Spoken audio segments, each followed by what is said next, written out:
सभी जानते हैं कि व्यक्ति का मन बहुत चंचल होता है। यही कारण है कि मन अशांत रहता है और कई तरह के सवालों का जन्म भी अशांत मन के कारण ही होता है। यदि आप जीवन में शांति चाहते हैं तो इसके लिए जरूरी है मन को शांत करना। लेकिन मन को शांत कैसे किया जाए? गौतम बुद्ध से जुड़ी इस कहानी के माध्यम से हम जान सकते हैं कि मन को शांत करने का क्या तरीका है।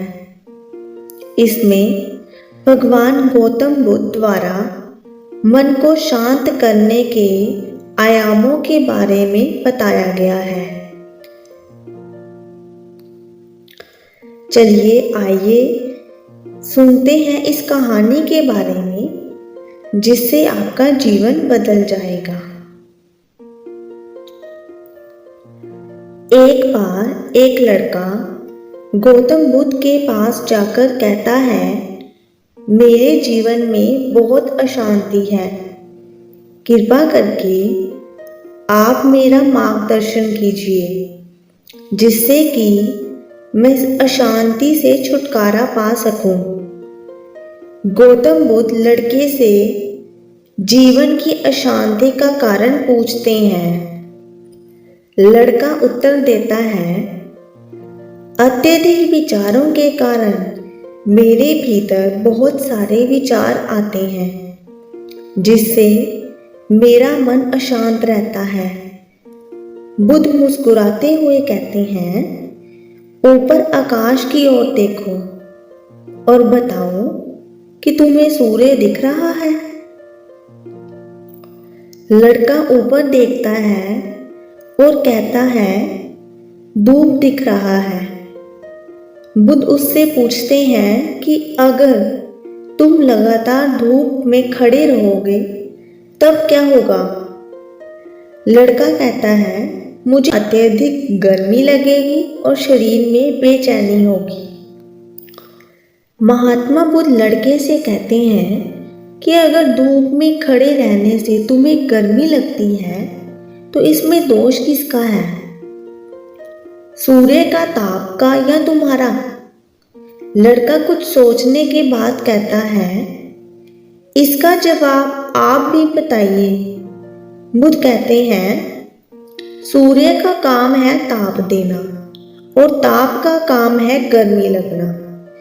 ऐसे में तो दोष तुम्हारा ही है कि तुम धूप में जाकर खड़े हुए जिससे कि तुम्हें गर्मी लगी।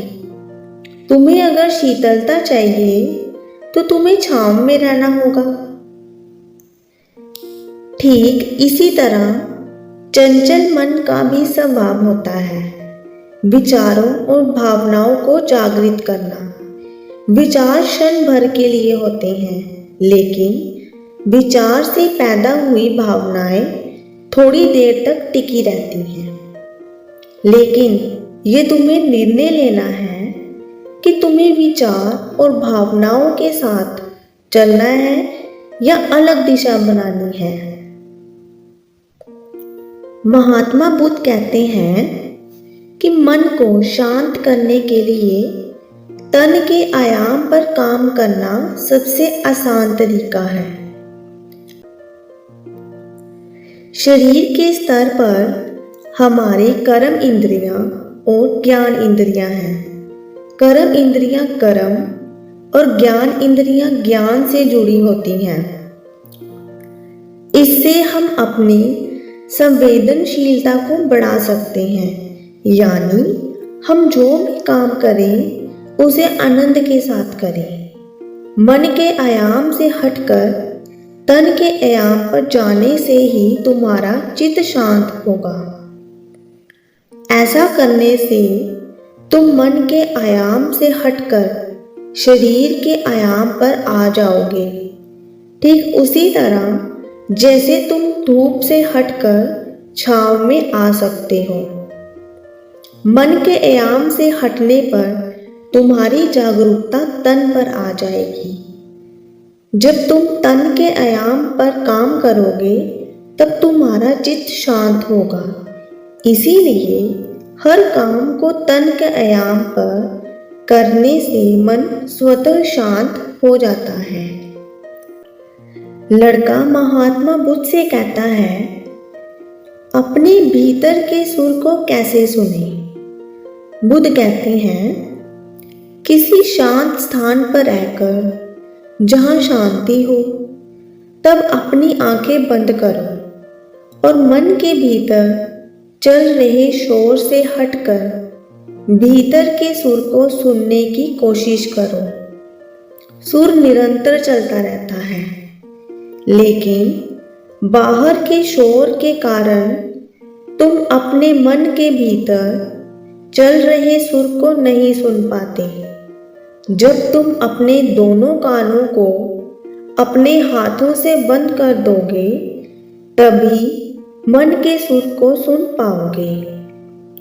इस तरह तुम मन की अशांति से दूर हो जाओगे और तुम्हारा मन शांत हो जाएगा।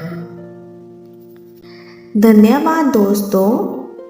कहानी अच्छी लगे तो हमें लाइक करें और इस तरह की और कहानियाँ सुनने के लिए हमें सब्सक्राइब भी करें।